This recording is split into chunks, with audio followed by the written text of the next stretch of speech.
안녕하십니까. 오늘 생활상담 시간에는 중이염에 대해서 이야기해 보도록 하겠습니다.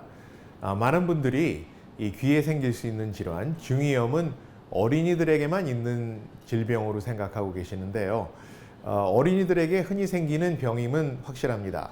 그리고 어린이들이 받는 수술 중에 가장 흔한 수술이 바로 이 중이염 수술이죠. 그러나 중이염은 어른에게도 자주 생기며 급성 중이염일 때는 금방 환자분이 자기 귀에 이상이 생긴 걸 알고 병원을 찾으시지만, 만성 중이염이 있으신 분들은 익숙해져서 병을 방치해서 나중에 큰 병으로 바뀌었을 때 들어오시는 분들이 많이 있기 때문에 오늘은 이 중이염이란 무엇인가, 또 어떻게 치료할 수 있는가에 대해서 자세히 알아보도록 하겠습니다.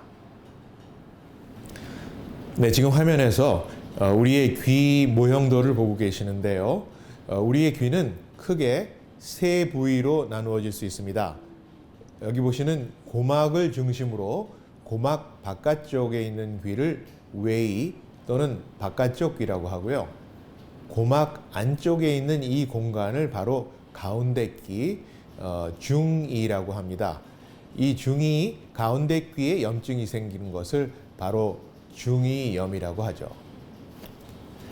중이염이 생기면 보시는 바와 같이 이 고막 안쪽의 부분에 물이 차고 고름이 차고 안에 압력이 생김으로써 여러 가지 증상을 수반하게 되는데요. 이 중이염은 또 크게 두 가지 종류로 나눌 수 있습니다. 보시는 바와 같이 급성 중이염이 있고 만성 중이염이 있죠.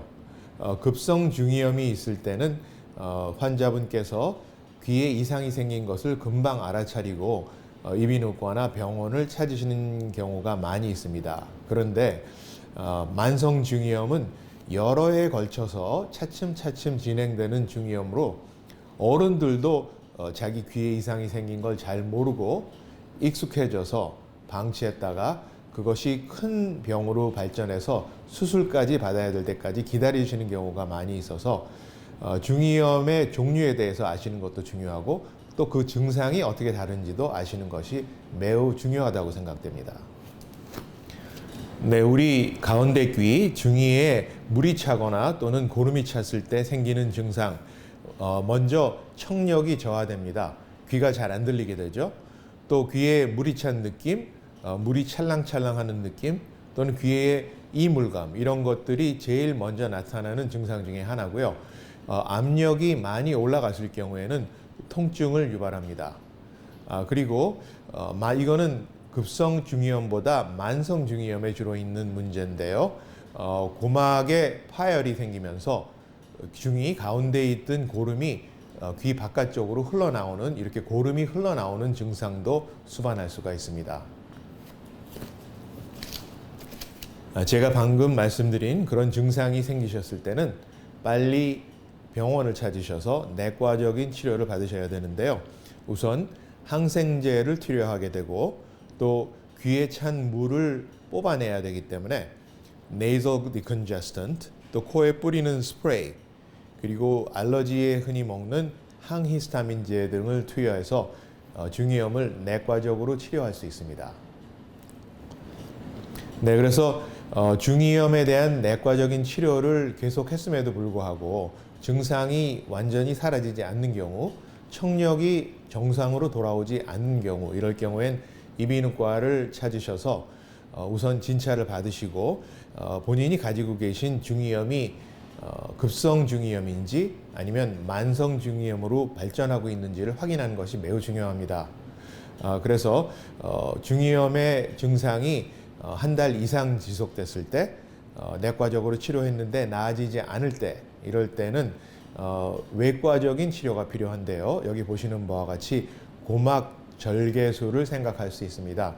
고막 절개술은 여기 사진에서 보시는 바와 마찬가지로 고막에 작은 절개를 해서 가운데 귀에 차 있는 고름을 빼내고, 그 다음에 가운데 귀가 통풍하도록 이렇게 작은 튜브를 넣는 수술을 바로 고막 절개술이라고 합니다.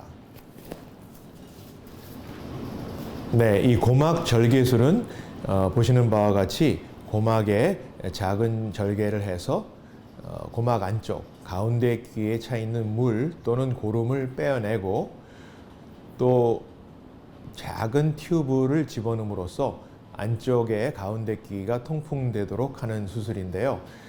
수술을 하시면은 여러분들 매우 무섭게 생각하시지만 사실 고막 절개술은 수술방에 들어가지 않고 클리닉에서 간단하게 10분 만에 해결할 수 있는 간단한 수술이기 때문에 중이염 치료를 한 달 이상 했는데도 증상이 완전히 없어지시지 않는 분들은 이런 간단한 치료를 통해서 중이염을 해결할 수 있습니다.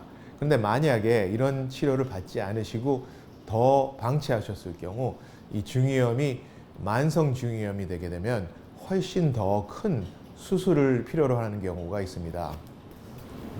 네, 이렇게 중이염을 방치하셨을 때 만성 중이염이 되면 그 염증이 가운데 귀에서 주위에 있는 뼈까지 스며들게 됩니다. 그래서 이런 것을 치료하기 위해서는 간단한 수술이 아닌 팀패노마스토이덱토미 의학명인데요. 우리나라 말로 하게 되면 유양돌기 절제술입니다. 귀뿐만 아니라 귀 근처에 있는 뼈를 치료를 해야 되는 큰 수술이 필요할 수도 있기 때문에 가장 중요한 포인트, 여러분이 기억하셔야 될 포인트는 간단하게 치료할 수 있는 중이염을 방치하시지 말라는 것입니다. 네, 오늘 어린이들에게뿐만 아니라 어른들에게도 자주 생길 수 있는 귀의 질환, 중이염에 대해서 이야기해 봤는데요. 다시 한번 정리해 드리면 중이염은 귀에 있는 염증, 증상은 갑자기 귀가 안 들리거나 귀에 물이 찬 것처럼 느껴지거나 이물감이 느껴지고 또 압박감 때문에 통증이 오고 또 심한 경우에는 귀에서 고름이 나옵니다. 이런 증상이 있을 때 빨리 이비인후과를 찾으셔서 내과적으로 치료하는 것이 중요하고요. 또 그리고 한 달 동안 내과적으로 치료했음에도 불구하고 한 달 이상 이런 문제가 계속될 때 간단한 고막 절개술을 이용해서 치료를 할 수가 있습니다. 이비인후과에서 입원하지 않고 간단히 할 수 있는 시술법인데 이 시기를 놓칠 경우 만성 중이염으로 발전했을 때 더 큰 수술이 필요할 수도 있기 때문에 여러분들 중이염 너무 가볍게 생각하지 마시고 이비인후과 찾으셔서 빨리 치료받으시기 부탁드립니다.